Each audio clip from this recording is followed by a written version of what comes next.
right, guys. So I'm not sure.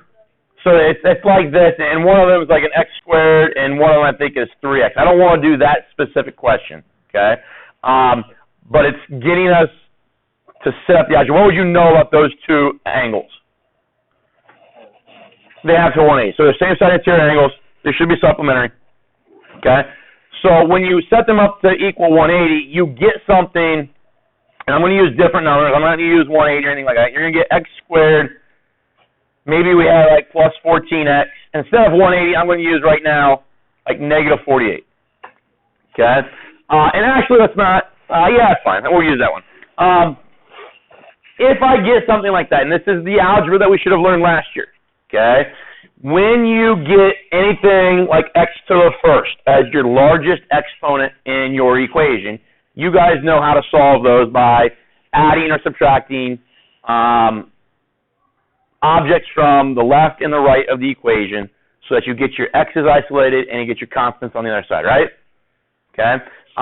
So those are linear equations. Talk about multi-step equations, that kind of stuff. That is one collection of equations with one strategy of how to solve them. These are another collection of equations, special type of equations, that use a different strategy to solve them. Okay? The strategy that we use to solve, does anybody know the name of the strategy that we use to solve these? Starts with an F, factoring. Okay? When you see an exponent that is bigger than 1, okay? Now this is an exponent here as well. Okay?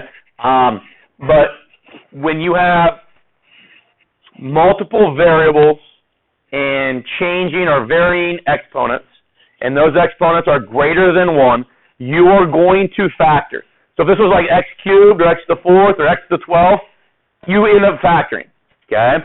So any equation that has an exponent greater than 1, you start factoring. The number one thing about factoring, okay, so the way I've kind of developed that helps students with this, when I see a power bigger than 1, I should think the word factor. And when I think the word factor, it should lead me to this equation. Something equal to 0. Right now, I've got something equal to negative 48. How do I get that to be 0? Add 48 to both sides. Okay, so now I'm going to get x squared plus 14x plus 48 is equal to 0. Okay? In your homework, that negative 48 would have been 180, right? You would need to move that 180 to the other side through subtraction in that case. But now once we get to this stage here, if you guys remember from last year, you're looking for two numbers that multiply to give you 48 and do what to give you 14? Add. You guys remember doing that? And then maybe the first time you did this, you came over the side and said, okay, well, 1 and 48, those are my factors. They add to give me 49, so those don't work. You went 2 and 24. Those go to 26. That doesn't work. You went 3 and 16. Gives me 19. That doesn't work. 4 and 12. That gives you 16. That doesn't work. Okay? But what does work here? What are the next ones I would use? I'm going to go 6 and 8. Those add to give me 14. So because so 6 and 8 multiply together to give me 48, and they add together to give me 14. So what you did last year is you created these little parentheses and set this equal to 0. Do you remember what right here?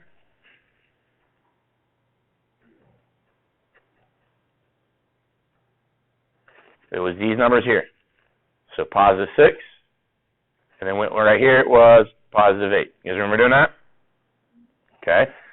Because this is x squared, 1x squared, x went there, and x went there. Does that make sense? You guys remember doing that? Okay. Now, and this is the thing, is that a lot of times, maybe in my experience with just teaching this stuff over and over and over again, a lot of times students are shown that those are the steps that you go through. And I think if you're shown the steps and asked to model those steps and repeat those steps, you really don't understand why you're doing that. And if you don't understand why you're doing that, you don't maybe necessarily remember the steps 3 months, 4 months, 6 months from then, so that you can actually apply that stuff again inside geometry or maybe inside Algebra 2 or college algebra or whatever. So we'll talk about why we do that here in a moment. But now this represents a number. If I know what x is, so let's say x was 10. This would be 16, right? And if x was 10, this would be 18. Does 16 plus 18 give me 0? No. So I know those aren't answers for x. Okay? But this is a number times a number, and it's telling me I get 0. So I have a number times a number, and I'm getting 0. Let's say I have two numbers. One of them is 45. I'm not going to tell you the other one, but I'm going to tell you that they multiply together to give you 0. What is the other one? It's got to be 0. Okay? This is the reason why we have to make this side here 0. And I'll talk about this in a minute as well. But if that's a number times a number, and their product is 0, that means that one, which is x plus 6, is 0, or that one, which is x plus 8, has to be 0. Does that make sense? Okay? That's why we had to make this number on the right-hand side 0. For instance, if I had an equation that's like x squared, let's do it this way. If I had x plus 4 and x plus 2 equals 10, okay? And I want to know if I got two numbers and I multiply them together and I get 10, what could that number be? That could number be 1 and 10, right? Could be 2 and 5. Could it be 1/5 and 20? You see how we can have an infinite number of different things that multiply together to give me 10? And I'm not going to be able to narrow it down to the correct answers. But if it's 0, 0 has a unique product property. We call it the 0 product property. Any two numbers that multiply together give me 0. One or both of them have to be 0 themselves. So that allows me to say that this is x plus 6 is equal to 0, so x will equal negative 6. This one, subtract 8 from both sides, x will equal negative 8. Now let's think about what that does. If I plug negative 6 back in, we plug negative 6 back in to right there and right there, you would have, so negative 6 plugged in would give me negative 6 plus 6 and negative 6 plus 8, right? What's negative 6 plus 6? 0. Negative 6 plus 8 would be 2, right? What's 0 times 0? Or sorry, 0 times 2? 0. So that shows us that that works. That is one of the numbers. If I plug that number in right here and right there, okay, and evaluate using my order of operations, that left-hand side will turn into 0. 8 or negative 8 works the same way. It makes this one now 0, and it makes this one negative 2. But negative 2 times 0 is still 0, right? Does that make sense, everybody? So those are my two answers. Okay? X equals negative 6 and negative 8. Now, last year, when you did that, you were done. You were absolutely 100% done with the question because all they asked you to do was factor it. Okay? Or solve for X. This year, we have to create the equation, right? We go back to the questions you did yesterday, or the picture that's generated in this discussion was a pair of parallel lines cut by transversal. Well, when we do that, the relationship that created the equation was a set of angles, correct? And X is a value that when I plug into the expressions in my picture are going to give me values for my angles. Okay, so let me draw this picture real quick for you so we're all on the same page. This was the picture that we kind of developed this discussion with. Okay, now that picture didn't generate the equation. I told you I didn't want to do that one. I want to do something different. So I don't want to give you the answers to this one. But if I have X, let's say we solve this and we get X to be like 5 and X to be negative 6. Okay, those are completely wrong. They're not right. Okay, but I want to prove to you why we would absolutely know that negative 6 would not be right. If I take that and I plug it back in for the X, what's negative 6 times negative 6? Positive 36. So that's okay, right? I can have an angle measurement that's 36 degrees. But if I plug in negative 6 right there, what does that give me back? Negative 18. Can I have an angle measurement that's negative 18? No. Okay? And when you're doing question, I think it's number 11, maybe 10 or 11, when you're doing that question and you factor and you get two answers, one of those is not going to work. One of those gives you negative angles back in your picture. Okay? So just be leery of that. One thing I want you to kind of remind yourself of, though, X can be anything. I can have X to be positive, 0, or negative. I don't really care about that.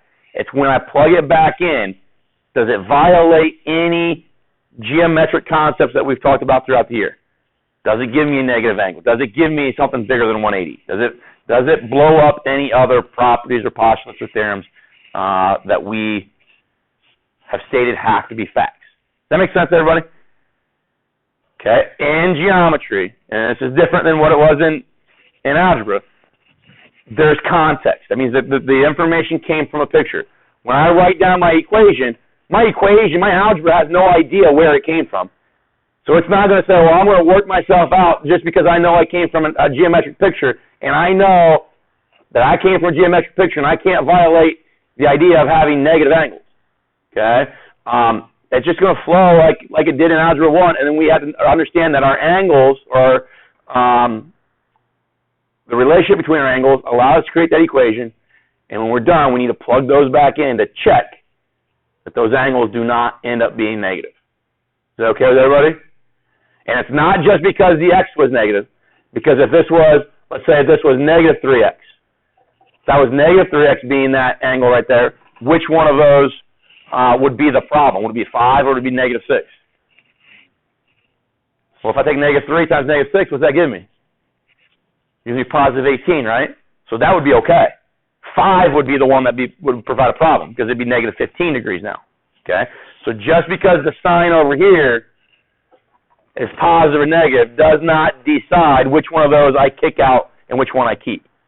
There will also be situations where we keep both of them. There will also be situations where we kick out both of them. So you always have to check your answers. Okay? That's something that initially people don't like because they're not used to it. Okay?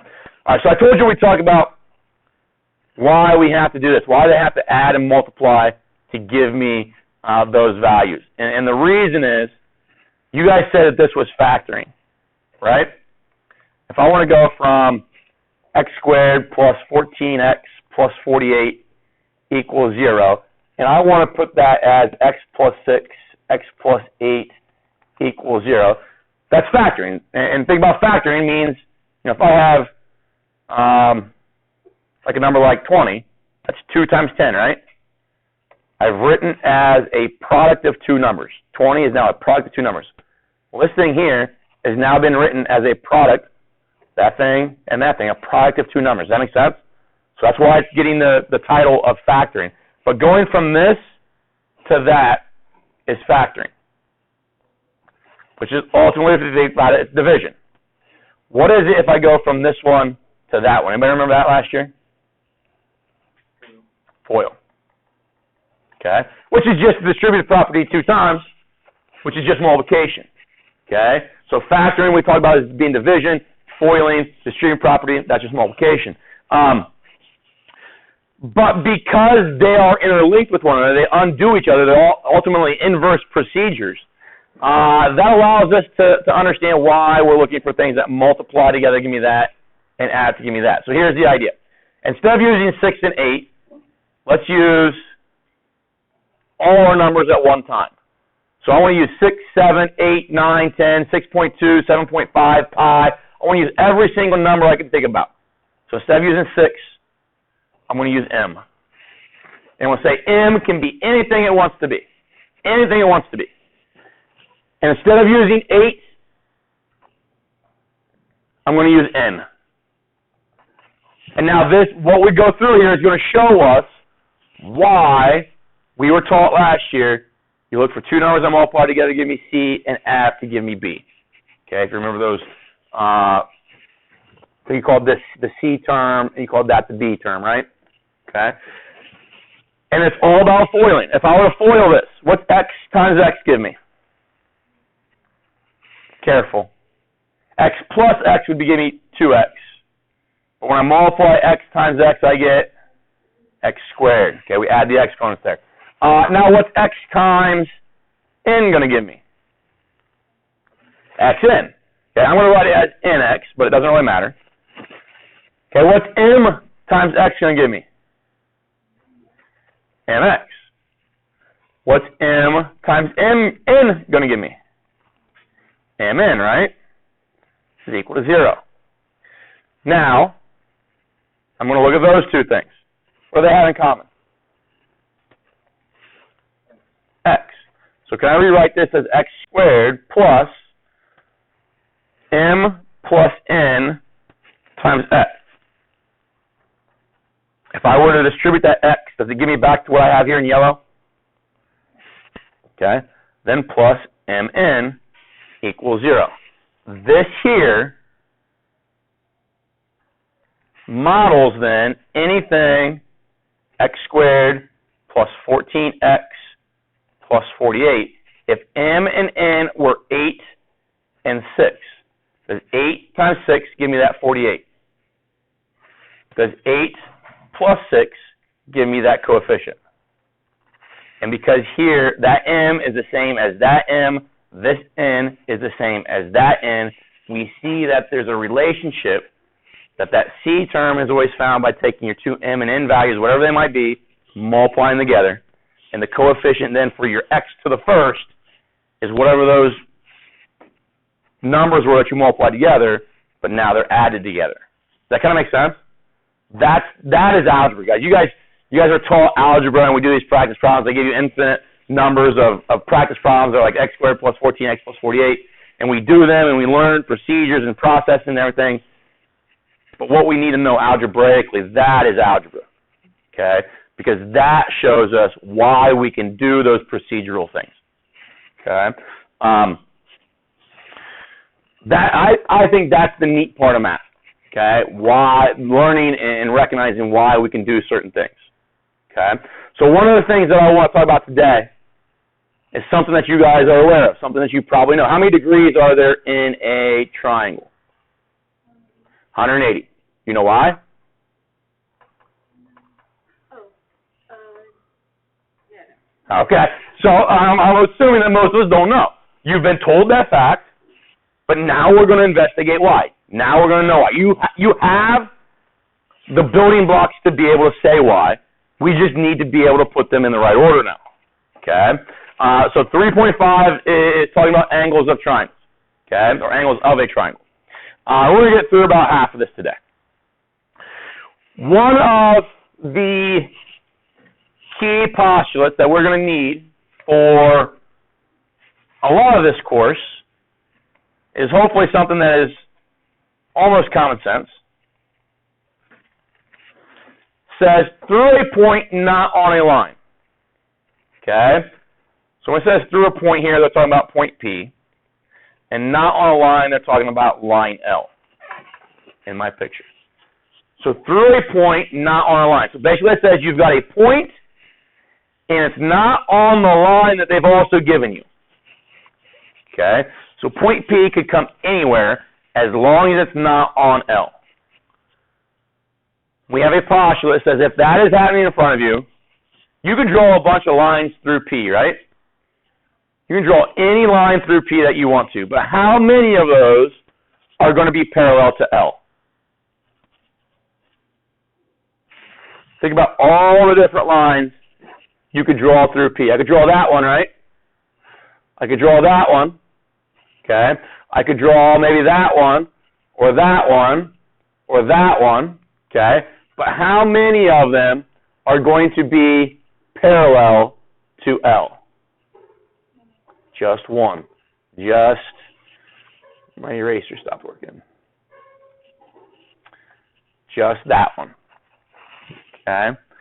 Through a point not on the line, there is one and only one line parallel to the given line. Okay? I don't like that picture. To be honest with you, I'd prefer, because it's showing you like everything at one time, your final conclusion at one time, and you don't get to see how things are built to make that conclusion. I think if we look at something like this, let's see here. Let's keep going backwards. There we go. So we start with something like this. Okay? We have this line here, and it's a given line. I can make it anything that I want to. Okay? Let's make it horizontal right now to make it kind of simple. This point P is the point that is not on the line, right? So this will be true as long as this point P does not show up somewhere like that. It could be up here, it could be on the bottom, doesn't matter. Okay? But I can put my line, I can put any straight edge through P and make any line that I want to. Does that make sense? So I can make all of these infinite different lines. Okay? Would you agree, especially if I maybe extended this line here, and it might make sense to maybe color one of these. Let's color this one red. Would you agree that that red line is going to intersect the black one somewhere? Okay. Would you agree that maybe there it's still going to intersect the black one? Now, I might have to move all the way over here pretty far, but do they still intersect? Yeah. Okay. However, I can keep messing around with this a little bit. Okay, I'm actually going to move P to make it a little bit easier. But I can move this around. So all of these lines, except for that one, will intersect the black line. Does that make sense? Okay, there is only one line here that's going to be parallel to that one. So the idea algebraically that you guys talked about last year, that line right now has a slope of 0. That line also has a slope of 0. When I change this line, okay, if the slopes are different, that means they intersect, right? What do the slopes have to be so that they don't intersect? They have to be equal. So I have to be able to figure out how can I make this line here, what is it, 0.08? How can I make that line 0.08? Come on. I knew I wasn't going to be able to do it.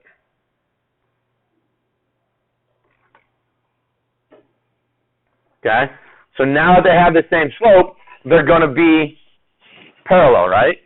Any deviation from that 0.08 is going to make them intersect somewhere. There's only one line that goes through P that's going to have the same algebraic slope of this line down here. Okay? While we're on the topic, how many of these initial lines here are going to be perpendicular to the given line? Just one. Okay, it'd be that one right there, right? We got an infinite number of lines that intersect it, okay? But only one of those infinite number of lines is perpendicular, okay? So you might want to rewrite, not maybe rewrite, but also state here that this holds true for perpendicular lines as well. Okay, through any point not on a line, there is one and only one perpendicular line to the given line. Okay, and that actually becomes something that we use a lot more than this postulate, to be honest with you. Okay, this section gets us starting to talk about triangles, which you're going to find out that this course probably should be renamed to triangles. Okay, because we're going to spend probably the next quarter and a half, 2 quarters of the course talking solely about triangles. Okay, because if I can learn a lot about triangles, I can learn a lot about rectangles. If I can learn a lot about triangles, I can learn a lot about hexagons and pentagons and circles. And triangles are a building block for every other shape. Okay, so learning a lot about triangles allows us then instinctively to learn about other shapes as well. Okay. So that will be something we need to prove this theorem here. Okay, this is called the triangle angle sum theorem, and it's something you already know. You guys told me how many degrees there are in an angle or a triangle. You said there's 180, but then I asked the question why. Okay, and that's what I'm interested in. That's what math is about. It's not being a calculator and punching up numbers on my calculator and getting answers and doing the arithmetic. Okay. That's doing calculations, a small aspect of math, okay? It's understanding why things are the way they are, why relationships exist the way they do. Okay? So here, all this says is that the sum of the measures of the angles of a triangle is 180 degrees. Okay? That's a fine way of writing the theorem. I prefer to see it as an if-then statement. So I would write if a triangle, just to clean this up as concisely as possible, if a triangle, then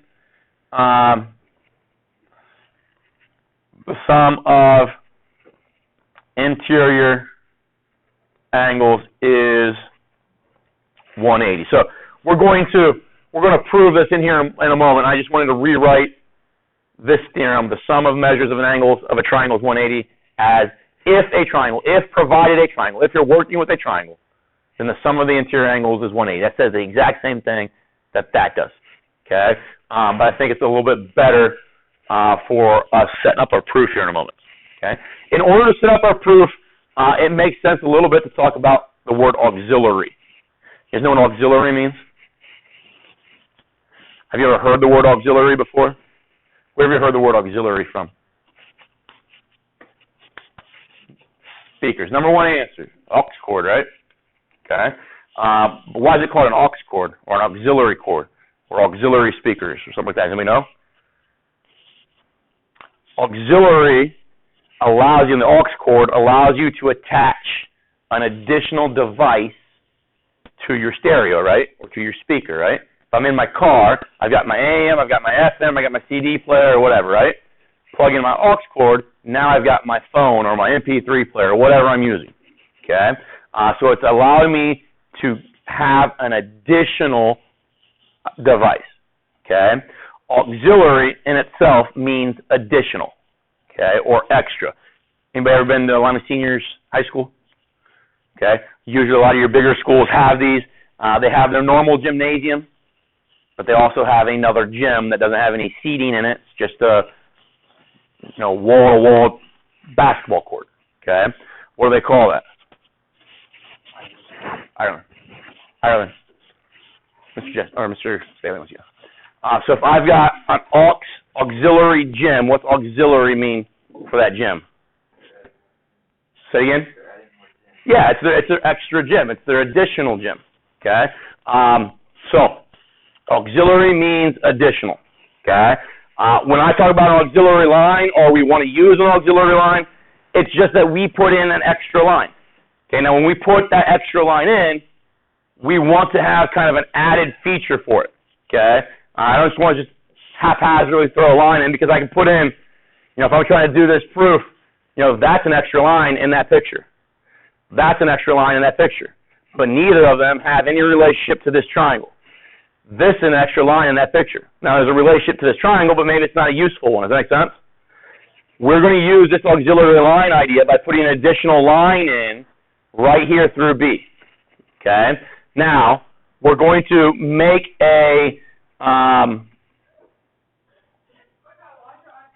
that line with a purpose. We're going to have intent behind what we're doing with that line. So I want to cover some things up here real quick.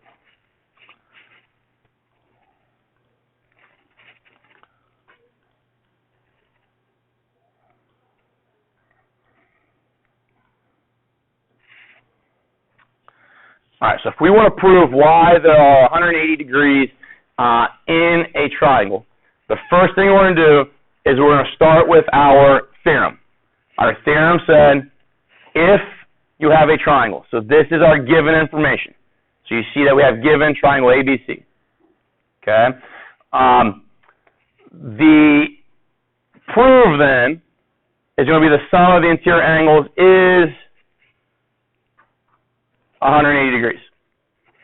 Okay? And that's what that statement right there is mimicking. Okay? But we're talking now about specifics. All right? So when we do this, initially our given is just this triangle. So initially, we don't have any of this stuff. We just have that triangle. Okay? So the reason I'm talking about this, the reason we do this, and this won't be the last time we talk about this proof, this is in the last 3 years, this has shown up twice on the end of course exam. And they've asked students to do the whole proof on their own. Okay? So I want to make sure that we are accustomed to this process. We understand what's going on. And the proofs that we've done so far kind of build towards this. Okay? We're going to see some relationships in their statements and their reasons that we've already seen in similar proofs. So we start with that. Okay? Now, what we know is that we've got this point B up here. Okay? That's point B. If I do this, if I cover this up right now, cover that line up right now, cover that line up right now. Okay? How many lines go through B? How many different lines can I put through B? Infinite, right? How many of them, though, are going to be parallel to AC? Just one, right? It's that line right there. Okay? We are going to add that to our picture. We know it should exist because of our postulate. We know it should exist because of our postulate, and it's an extra line that we're going to put in to make this proof doable. Okay? So when they say right here, draw PR through B parallel to AC, that's our first step that is going to generate this full picture. But we have to have a reason for that. Our reason, and you can write this two ways. You can either say that we know we can draw that because of that postulate stated before, that through any point not on a line, there is one and only one parallel line through that point. Okay? You can write that. Okay? But that is already, the idea of it being parallel is kind of already written here in our statements. What most authors will write is that this is the definition of an auxiliary. Oh, there's two L's or one L in that. Auxiliary. One.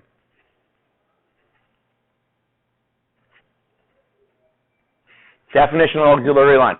It just means that we have the ability to add any line in that we want to. Okay? When you do that, though, when you're going to make the argument that I'm going to add any line in that I want to, make sure that line you're adding in has some logic behind it. Okay? That it's going to produce some facts for you, some information for you. Initially, so we see throughout this course maybe 3 or 4 proofs of certain theorems that we need that type of auxiliary line. And as we move through the year, I will try to ease us into that and remind us of that each time. But then again, on the end of course exam, they're going to assume that you know that. Okay? So we've got that. So now, what they ask us to do over here in the statements, I'm going to get this so we can see everything at once. All right. So in the statements, they say angle PBC and angle 3 are supplementary. I just want to highlight those real quick. PBC is that angle right there. And angle 3 is that blue angle. Why are they supplementary? Okay, they form a straight line. Okay? So our reason here is the linear pair postulate. Okay, which said if you have two angles who are adjacent, whose non-common sides form a straight line, they are then supplementary. So that's the linear pair postulate. Okay? So we just introduced now in our statements a new vocabulary word, right? We introduced the word supplementary. So would you guys agree that this line right here is telling us exactly what we then know about PBC and angle 3 in regards to them being supplementary? We all on the same page with that? When I introduce a vocabulary word and then I tell what that vocabulary word means to us, my reason would be what?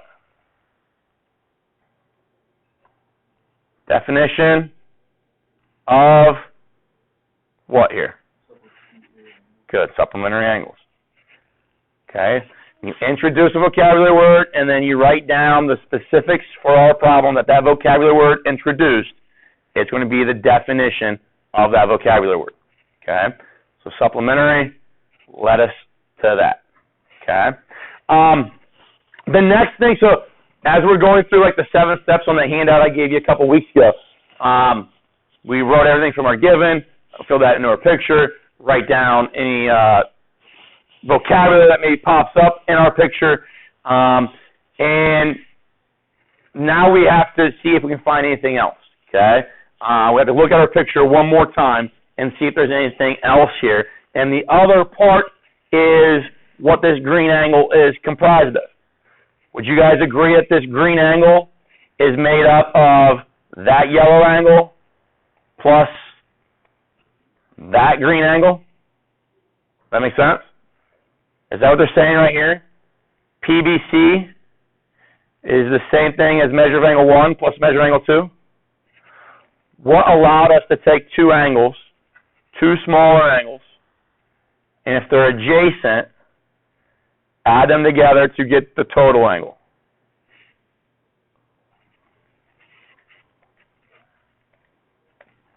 Are these angles right here? Are we adding them? So that should be angle, what are you doing with them? Good, angle addition. Okay. So angle addition postulate. Okay. Now, the next line. So right now, guys, 1, 2, 3, and 4, we are pretty much done with looking at the picture and trying to come up with any new facts, except for statement 6. Statement 6 looks at our picture, but everything else is going to be kind of tying together things that we've already said. Okay? Would you guys agree that if let's unhighlight some of this stuff. So if I look at statement number 5, that part right there looks just like that part in number 3, except for the PBC is different, right? The PBC here, we have now turned into 1 plus 2, correct? Would you agree that this is the statement that allows us to do that? PBC in statement number 4 is 1 plus 2. So statement number 3 and statement number 5 are the same phrase, or they say the same thing. It's just that we've replaced PBC, replaced it with 1 plus 2, right? What is that replacing process called? Substitution. Good.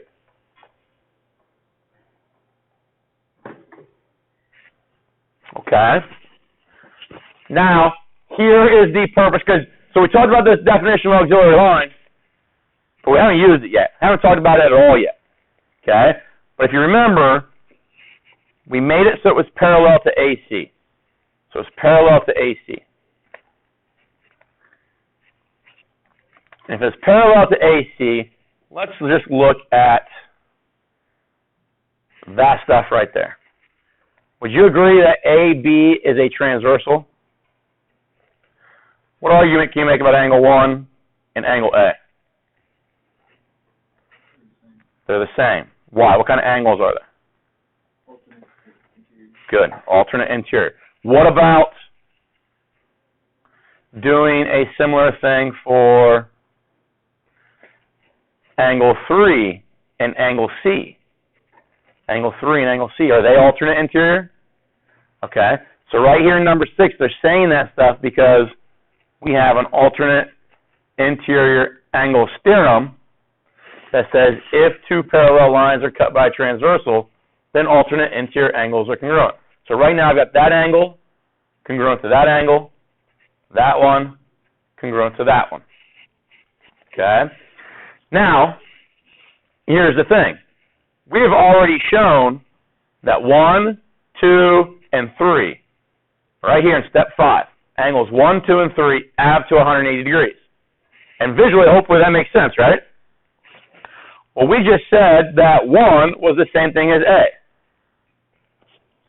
1 was the same thing as A, so I'm going to highlight A instead. 3 is the same thing as C.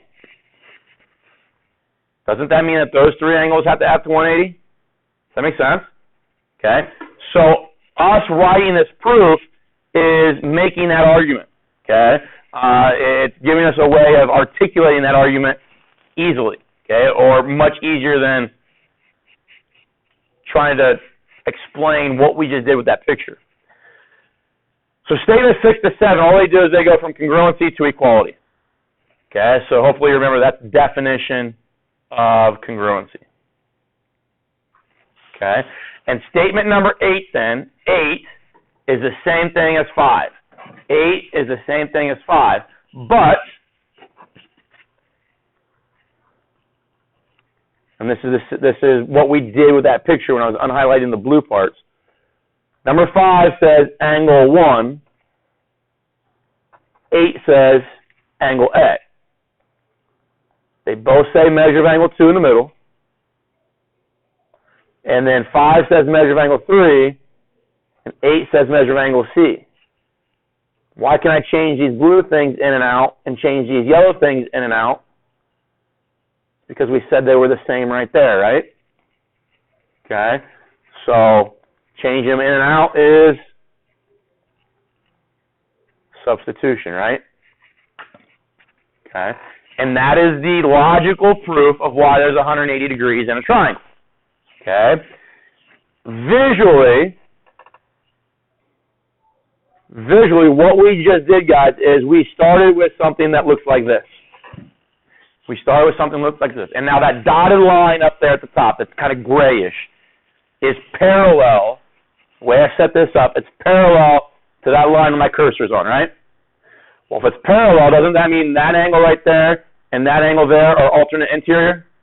It means this green one here and that one there are alternate interior. Okay? If these three angles add up to 180 degrees,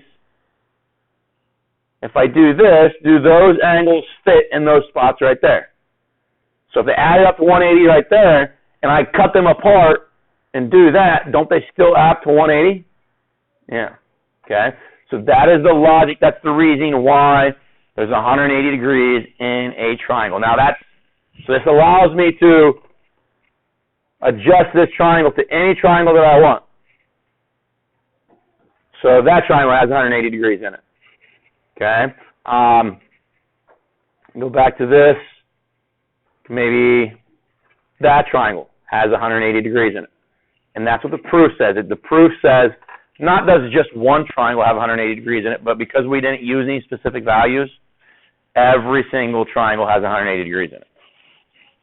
Okay? What you're going to see in your homework, guys, actually, I'm not going to give you homework today. But here's the idea. They're now going to say, well, this is 2x. This is x minus 3. This is 4x plus 1. Solve for those three angles. Well, how do I solve for x? What's the relationship now? What can I do with that, and that to solve for x? Add them together and set them equal to 180, right? Now, here's a question. I'm going to ask this on a test. Are the interior angles of a triangle supplementary? Are they? So, what's the definition of supplementary then? So, what you're telling me is that the definition, so that postulate, or that theorem, would have to say the same thing that the supplementary definition says. Do they say the same thing? What does the definition of supplementary say? Two angles add to 180. This is how many? 3. Okay. So is it a big deal knowing that? Probably not. But it does remind us that there are differences and that the vocabulary is important for us to understand. I can't just clear or make the argument that 3 angles are supplementary. Okay. It's always 2 angles. No new homework. Make sure you get that worksheet finished, plugged in. That's the only thing you got to do this evening. Tomorrow, I'm not 100% sure what I want to do yet tomorrow. We either finish this PowerPoint, or I might see what you know, or we might finish this PowerPoint and still see what you know. Just depends on... Huh? Could wait to the test to see what you know. But then at that point, it's too late, and then the test is worth more points than a quiz. Right? You can take a quiz to see what we know, just don't put it in the grade book.